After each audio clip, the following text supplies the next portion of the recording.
लड़कपन सोते, लड़कपन रोते, जवानी सोते, बुढ़ापा भी रोते।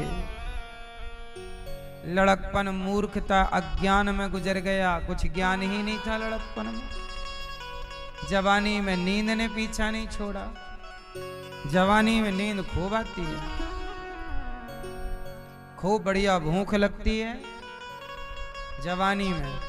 इसलिए जवान बच्चों खा लो जी भर के, बुढ़ापे में खाने को तरसोगे। सो लो जी भर के, बुढ़ापे में सोने को तरसोगे। क्यों सही है? बुढ़ापे में लगती है भूख,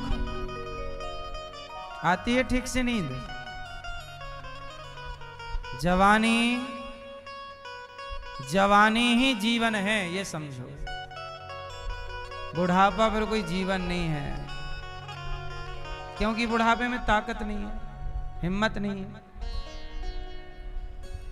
और जवानी में जब हिम्मत है, ताकत है, तब वो अपनी ताकत, अपनी शक्ति का उपयोग गलत करता है। जवानी अंधी है, जवान लोग अंधे हैं। जवानी अंधी है ना, जवानी कैसी? अंधी है, अंधे को दिखता नहीं है। इसलिए जवानी में लड़के लड़कियां रास्ता भटक जाते हैं।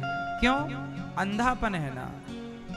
और जिसने जवानी में सही रास्ता पकड़ लिया, उसकी पूरी जवानी, पूरा बुढ़ापा, लोक परलोक सब संवर जाएगा।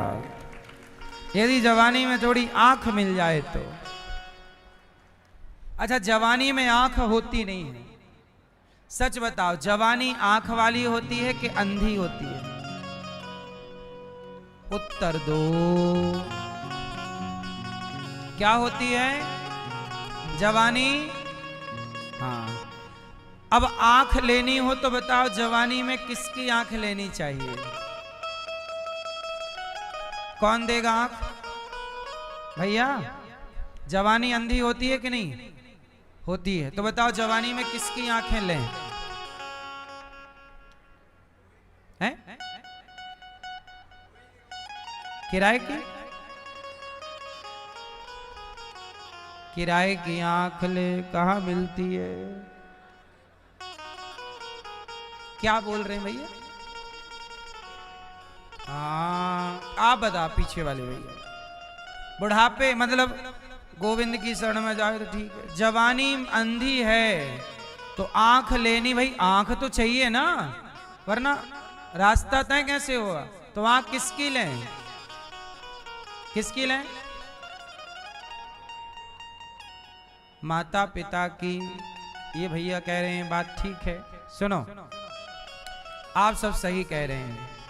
जवानी अंधी है और बुढ़ापा लंगड़ा है। अच्छा, बूढ़ा लंगड़ा तो होता है पर आंख होती है। बुढ़ापा नहीं डगमगाता हुआ चल, बूढ़े लोग लाठी लेके चलते, लड़खड़ाते, पर आंखें बढ़िया होती हैं। बूढ़ा व्यक्ति दूर का सोच सकता है, दूर का देख सकता है। जवान आदमी कल नहीं देखता, जवान आदमी आज देखता है ना? इसलिए कहता हूं, जवानी की चाल हो, गति जवानी की हो, ताकत जवानी की हो, और नजरें अर्थात अनुभव बुढ़ापे का हो। अर्थात बूढ़ों का आशीर्वाद लेकर, बूढ़ों की सलाह मानकर, बूढ़ों की आंखों से देखोगे तो आप बहुत अच्छा देख पाओगे जवानी में। इसलिए बड़ों की बात, बूढ़ों की बात मानो। और आजकल के जवानी में ऐसे अंधे हुए कि बूढ़ों की आंखें लेना ही नहीं चाहते, अर्थात बूढ़े की सलाह। अब आप हनुमान जी का ही देख लो। हनुमान जी जवान हैं, जब लंका गए तब हनुमान जी बुढ़े थे कि जवान?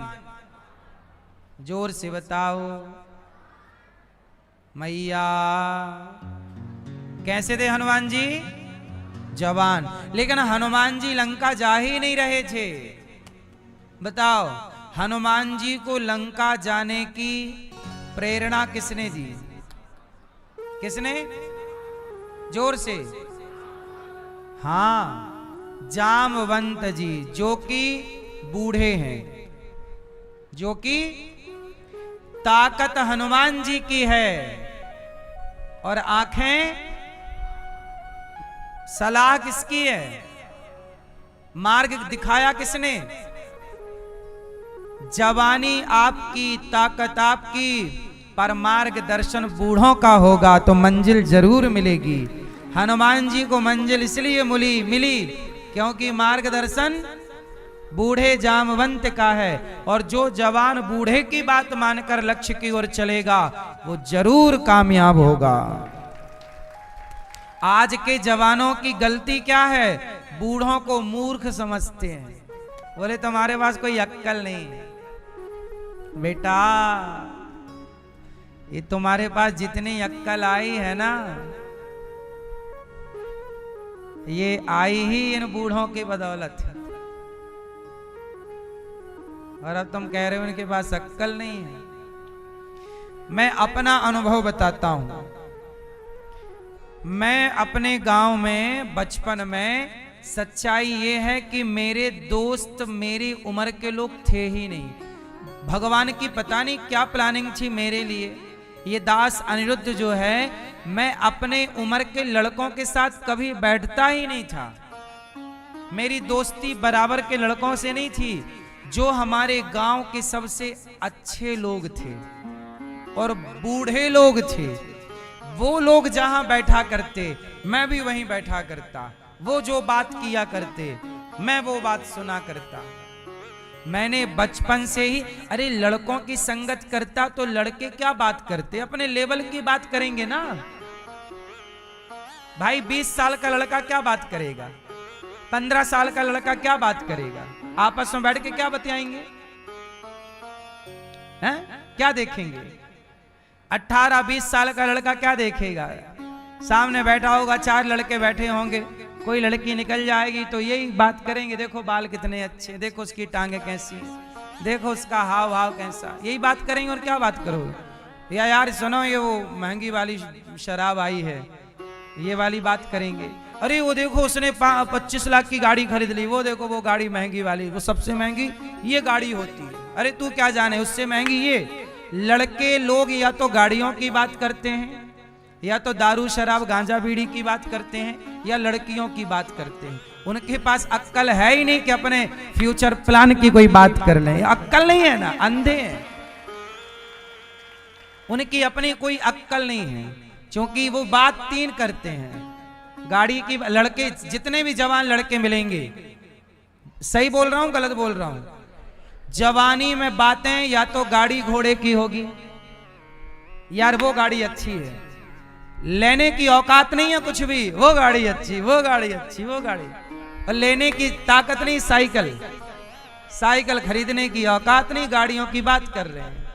भाई बातें क्यों कर रहे हो? अपने को काबिल बनाओ, योग्य बनाओ। मैंने ऐसे टपोरियों की संगत की ही नहीं बचपन से। जहां लड़के लड़के बैठते थे मैं वहां नहीं बैठता था, जहां बूढ़े बैठते थे वहां मैं जाके बैठा करता था। तो मुझे बचपन से मेरे दोस्त बूढ़े थे। मेरे दोस्त एक चाचा हैं जो मेरे पिता की उम्र के हैं, वो मेरे पिता के भी मित्र हैं और मेरे भी मित्र हैं, और वो गांव के सबसे सफल व्यक्ति हैं। मैंने सफल व्यक्ति की संगत की। जो व्यक्ति, आप सफल व्यक्ति की संगत करेंगे तो आप सफल जरूर होंगे, और आप असफल व्यक्ति की संगत करेंगे तो वो स्वयं असफल है, आपको भी असफलता के ही मंत्र देगा। इसलिए जवानी में संगत बड़ों की हो। जवानी में जवानों की क्या संगत करें? क्या बात करेंगे वो? कहो मैया। ऐसे मेरी बहनों, आप भी अपनी उम्र की छोरियों की संगत ना करो, वरना वो भी तुम्हें अपनी तरह एक बॉयफ्रेंड पकड़ा देगी।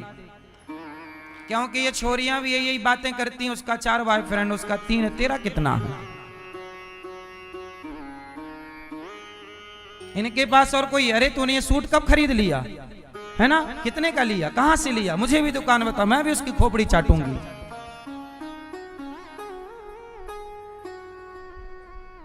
यही बातें हैं। उम्र की संगत, उम्र की बातें मैं समझता हूं। आपने पुस्तकें पढ़ी होगी, मैंने इंसान पढ़े हैं साहब, सब पढ़ा हूं। इसलिए कहता हूं उम्र का भी एक अपना अनुभव होता है। इसलिए कहता हूं सबसे अनमोल है आपका ज्ञान। अपने ज्ञान को बढ़ाइए, अपने विचारों को मजबूत कीजिए, अच्छे कीजिए, अच्छी सोच रखिए, पॉजिटिव सोचिए, कल की अच्छी प्लानिंग कर लो थोड़ी सी। आप लोग पैसा कमाते जरूर हैं, पर आपको ये नहीं पता होता कि पैसा खर्च कहां करें। आपको यही, अच्छा जवान लड़के ना खूब पैसे कमाते हैं। जवान लड़के ना 50,000 भी कमा रहे हैं, कुछ जवान में लड़के लड़कियां भी कमा रही हैं, कमा रहे हैं। अरे खूब वो कमा के क्या कर रहे हैं? ब्रांडेड कपड़े पहन रहे हैं। देख कपड़े कपड़े कमा लिया और 1.5 लाख का मोबाइल लेके घूमने लगे। मोबाइल मोबाइल मोबाइल कमाया, वो गाड़ी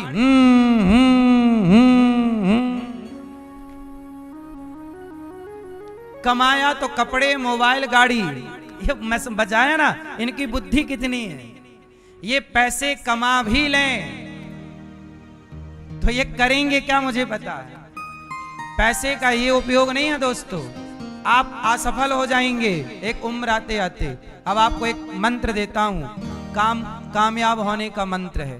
पैसे कमाते हो आप ना, तो ब्रांडेड कपड़ों में ना गवाओ, महंगे कपड़ों में नहीं, सिंपल कपड़ों से गुजारा। ज्यादा बड़ा मोबाइल नहीं जो जरूरत है, ज्यादा बड़ी गाड़ी नहीं जो जरूरत है। जरूरत का हर सामान आपके पास होना चाहिए, इसके लिए मनाही नहीं। परंतु जब पैसे कमाओ तो सबसे पहले अपने लिए एक छोटा सा घर, बड़ा सा छोटा सा एक खेत ले लो, एक प्लॉट ले लो, एक घर ले लो, एक दुकान ले लो, जिससे आपकी इनकम बढ़े। कुछ बिजनेस डिजाइन कर लो, सोच लो अपने लिए दुकान, शोरूम, अपने लिए एक प्लॉट, अपने लिए एक घर। क्योंकि बेटा गाड़ी तुम 20 लाख की लोगे तो अगले साल वही गाड़ी 10 लाख की हो जाएगी, और 20 लाख का एक प्लॉट ले लोगे तो अगले साल वो 30 लाख का हो जाएगा। क्यों भैया?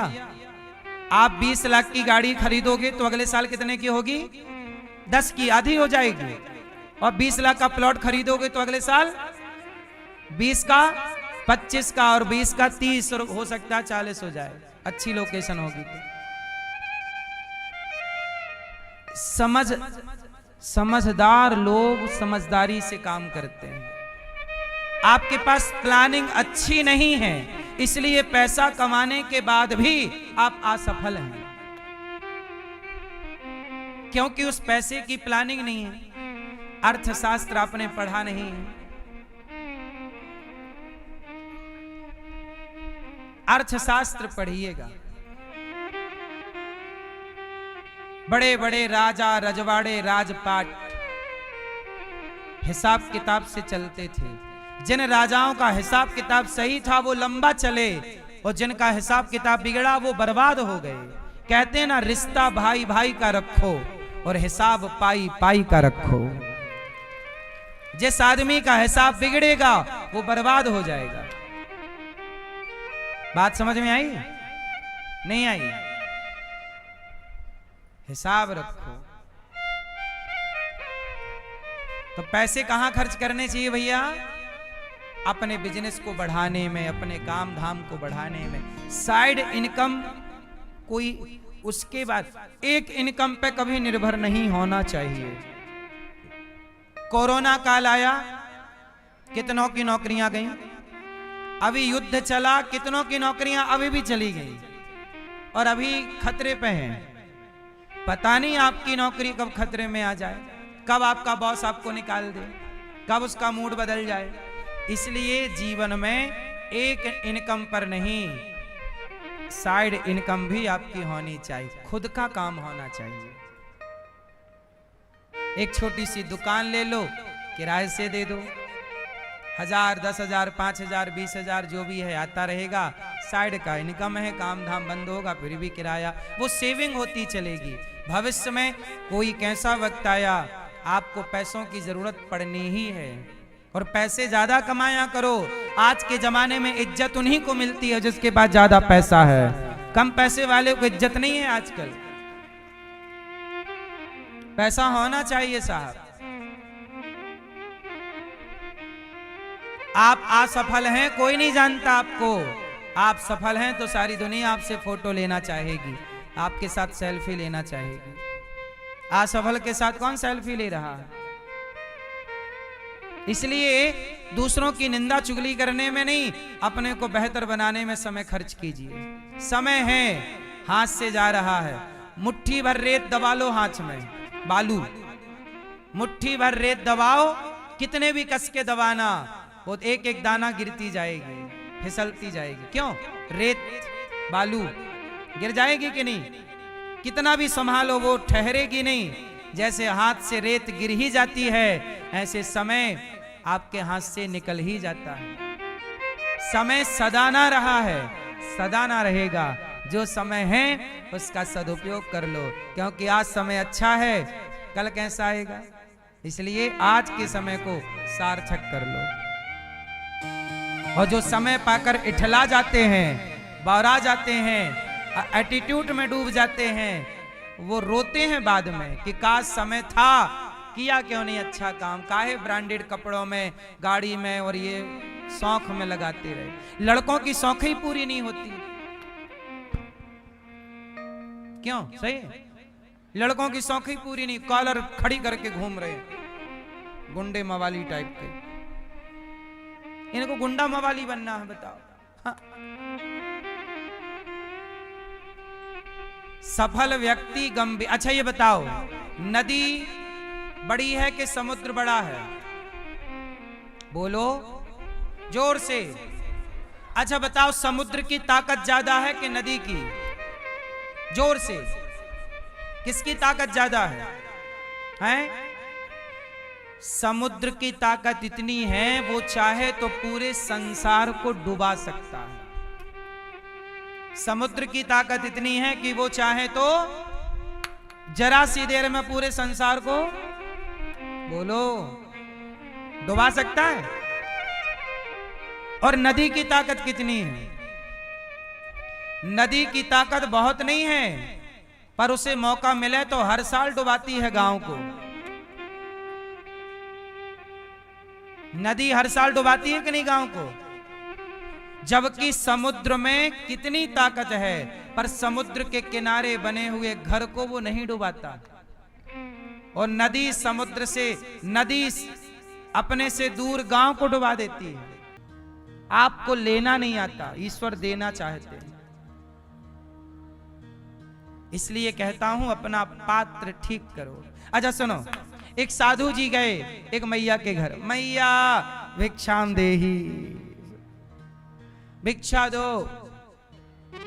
मैया बोली बाबा बैठो, मैं खीर बनाई हूं, जरा खीर लाती हूं आपके लिए। अब लो भैया, मैया अंदर गई और बढ़िया बादाम आदाम डाल के, किशमिश डाल के उसने बढ़िया चावल की और दूध औंट औंट के बढ़िया इतना सा चावल, इतना सारे दूध में औंट औंट की तस्मई बनाई खीर। और जब खीर बनी तो कहा बाबा लाओ, मैं तुम्हें खीर देती हूं, लाओ अपना कमंडल लाओ। साधु जी ने अपना कमंडल दिया, पात्र देखा तो कमंडल में धूल माटी लगी थी, गंदा था। साधु जी ने कहा लो ये कमंडल में डाल दो अपनी खीर। मैया बोली बाबा कमंडल गंदा है, लाओ कमंडल लाओ, मैं तुम्हारा कमंडल साफ कर देती हूँ, धुल देती हूँ। साधु जी ने कहा नहीं नहीं नहीं, कमंडल मत धुलो, तुम इसी में खीर डाल दो। मैया बोली इतनी मेहनत से खीर बनाई है, इतनी बढ़िया खीर बनी है, और माटी वाले तुम्हारे कमंडल में डालूंगी, पूरी खीर खराब हो जाएगी। मैं नहीं डालती, पहले लाओ मैं धुलती हूं तुम्हारा कमंडल। तब साधु जी ने कहा मैया जब तू गंदे कमंडल में, गंदे पात्र में जब तू खीर नहीं डालती, तो तेरे गंदे हृदय के पात्र में भगवान कृपा की खीर कैसे डालेंगे। तू चाहती है कृपा हो, पर तू अपने हृदय का कमंडल साफ करती ही नहीं। पहले तू अपना कमंडल तो साफ कर, ये भीतर की गंदगी तो हटा। छल कपट ईर्ष्या द्वेष ये तुम्हारे भीतर के कमंडल में ही तो भरा है। भाई आपके अंदर जो गंदगी है वो आपके पात्र में ही तो गंदगी है। बोलो हाँ। तो भगवान की कृपा की खीर कैसे आएगी, कृपा कैसे होगी? अब कृपा तब होना जब ये कमंडल, बोलो, ये हृदय का कमंडल साफ हो। इसलिए राम कहते हैं कि निर्मल मन जन सो मोहि पावा, और मोहि कपट छल छिद्र ना। जिसका मन, जिसका चित्त, जिसका हृदय निर्मल है, उसी पर राम की कृपा होगी। इसलिए आप लोग अपने पात्र को ठीक करिए, अपने हृदय को अच्छा करिए। हमारे श्रीमती सितारा देवी मैया और श्रीमान मुंशी लाल चौहान जी इस कथा में परीक्षित बने हैं, और इनका पात्र, इनका हृदय पवित्र है। इसलिए हृदय पवित्र होगा तो भगवान की कथा प्रवेश करेगी, कर रही है।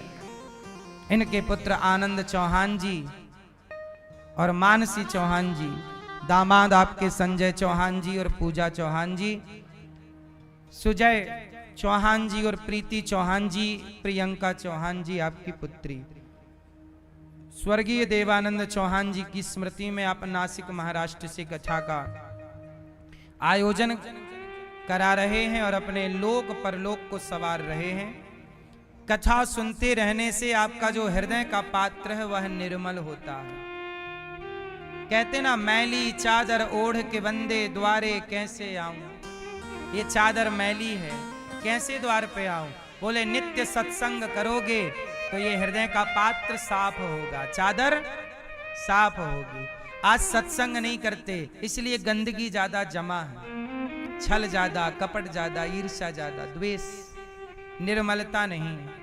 हमारे श्रीमान धर्म कुमार चौबे जी और श्रीमती नीता चौबे जी, आप भी परीक्षित बनकर कथा का रसपान करते हुए अपना लोक परलोक संवार रहे हैं और अपने चित्त में भगवान को स्थापित कर रहे हैं।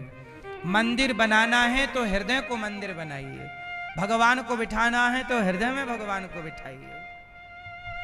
प्रतिष्ठा करनी है तो हृदय में प्रतिष्ठा कीजिए।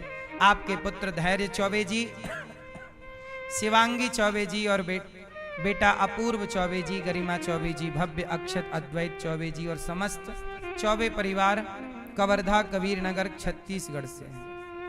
आपका खूब खूब सबका स्वागत। आप सभी को जय श्रीमन्नारायण, जय श्री कृष्णा, जय गौरी गोपाल। कैसे हैं आप लोग? कल आपने कथा सुनी कि परीक्षित जी ने एक संत जी का अपमान कर दिया, समीक जी के गले में मरा हुआ सांप डाल दिया। कोशिश करिएगा कि आप किसी के अपमान से बचें। किससे बचेंगे? सम्मान करो सबका, अपमान ना करो किसी का। अपमान गलत है। परीक्षित जी ने अपमान कर दिया संत का। अच्छा ये बताओ, अपमान करने से उम्र बढ़ती है कि घटती है? परीक्षित जी ने अपमान किया, परीक्षित जी की उम्र घटकर 7 दिन की रह गई। अपमान से आयु घटती है और सम्मान से आयु।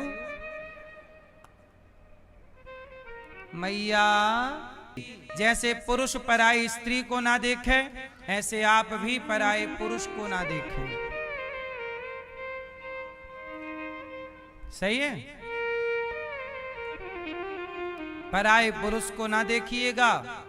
सूप न खाने देखा था तो उसकी नाक वाक का बैंड बज गया।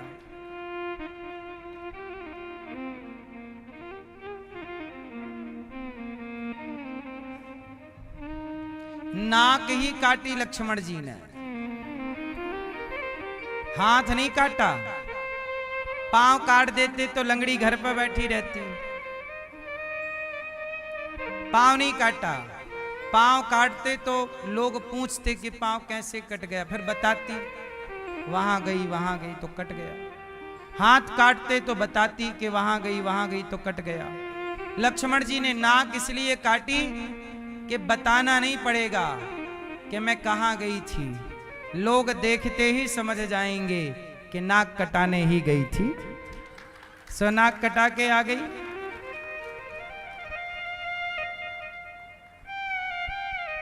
सही है? तो आप भी पराये पुरुष के चक्कर में अपनी नाक ना कटवा लीजिएगा। सही है कि नहीं? अभी एक, अब कितनी घटनाएं तो घटती हैं रोज, क्या क्या आपको सुनाएं। तो भगवान परीक्षित जी से सुखदेव भगवान कहते हैं, राजन, अब राजा परीक्षित को कलयुग सिर पे चढ़ा, बेईमानी से कमाए हुए धन में भी कलयुग होता है। राजा परीक्षित जी के सिर पर मुकुट थी, वो जरासंध की जी, कलयुग सिर पे आके बैठा। कलयुग ने राजा परीक्षित जी से संत का तिरस्कार कराया और 7 दिन में मरने का शाप लग गया। अब परीक्षित जी सुखदेव जी से कहते हैं कि मैं 7 दिन में मरने वाला हूं, बताइए मैं क्या करूं। मेरी आयु बहुत कम है, मैं क्या करूं। जिसकी आयु कम है, उम्र कम है, अब वो क्या करे। तब परीक्षित जी को सुखदेव जी ने कहा, आप भागवत सुनो। भागवत सुनेंगे तो 7 दिन में ही आप मोक्ष के अधिकारी बन जाएंगे। इसलिए जिसके पास समय कम है, कल्याण चाहता है, वो भागवत सुने। अभी 11 अप्रैल से यहाँ भागवत जी के पोथी पाठ बैठेंगे। आप भी अपनी माता को, पिता को, अपने पूर्वजों की सदगति को इस वैशाख के माह में आप भागवत जी का अनुष्ठान करा सकते हैं। जीवन में एक बार भागवत जरूर सुन लेनी चाहिए। इसी बहाने आपके बच्चे कथा सुनने यहाँ ले आया करो। बच्चे कथा सुन लेंगे, कुछ सीख लेंगे। कितनों के जीवन में परिवर्तन हुआ कथा से, कितनों के जीवन। आप कितने लोग ऐसे हैं जिन्होंने भागवत कराई, सुना, उनके जीवन में भागवत जी के पोथी पाठ से। एक मैया ने बताया कि हमारा वर्षों से काम रुका हुआ था, भागवत सुनी, पोथी पाठ कराई तो कृपा हुई और हमारा काम बन गया। जिसे जो चाहिए भागवत जी वो देती है। पितृ दोष किसी को है, पितरों की सदगति नहीं हुई, तो भागवत जी से अच्छा उपाय कुछ नहीं हो सकता पितरों की सदगति का। तो 11 अप्रैल से आप भी भागवत जी के पोथी पाठ करा सकते हैं, अपने पितरों के लिए नाम लिखा सकते हैं। सुखदेव जी ने कहा, परीक्षित जी, जितासनो जित श्वासो जित संगो जितेंद्रियः। और जितासनो आसन जीतो, जितासनो श्वास प्राणायाम जीतो, जित संगो संग जीतो, और धीरे धीरे चित्त को, मन को केंद्रित करो भगवान के चरणों में। अच्छा एक बात बताओ, सुई हिलती रहेगी तो क्या धागा जाएगा? धागा जाने के लिए सुई का कैसा होना जरूरी है? स्थिर। जब तक सुई स्थिर नहीं होगी धागा नहीं जाएगा। ऐसे जब तक मन स्थिर नहीं होगा तब तक परमात्मा उस मन मंदिर में प्रवेश नहीं करेंगे। भगवान तब ही प्रवेश करेंगे जब मन की स्थिरता हो। इसलिए संत जन कहते हैं, सत्संग के द्वारा, जप के द्वारा, सेवा के द्वारा अपने चंचल मन को स्थिर करो, शांत करो। और हाय हाय ना चीराणि किम पथि न संति दिशंति भिक्षाम। अच्छा ये बताओ, आपकी जरूरतें ज्यादा हैं या कम हैं? आपकी जरूरत ज्यादा है भैया या कम? ज्यादा। तो ज्यादा जरूरत वाला व्यक्ति अच्छा होता है कि कम जरूरत वाला? है? सुखी कौन है? जिसकी जरूरतें ज्यादा हैं वो सुखी है, या जिसकी जरूरतें कम हैं वो सुखी है? बोलो। सुखी रहना है तो अपनी जरूरतों को कम कर लो।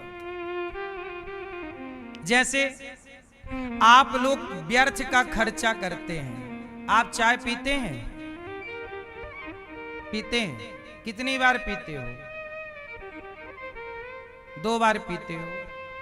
1 बार पीते हो? कितनी बार खाते हो? 2 बार खाते हो? और भी कुछ खर्चे हैं, गुटखा, तंबाकू, सिगरेट, बीड़ी? नहीं। हमारे देश में सबसे ज्यादा चाय पी जाती है।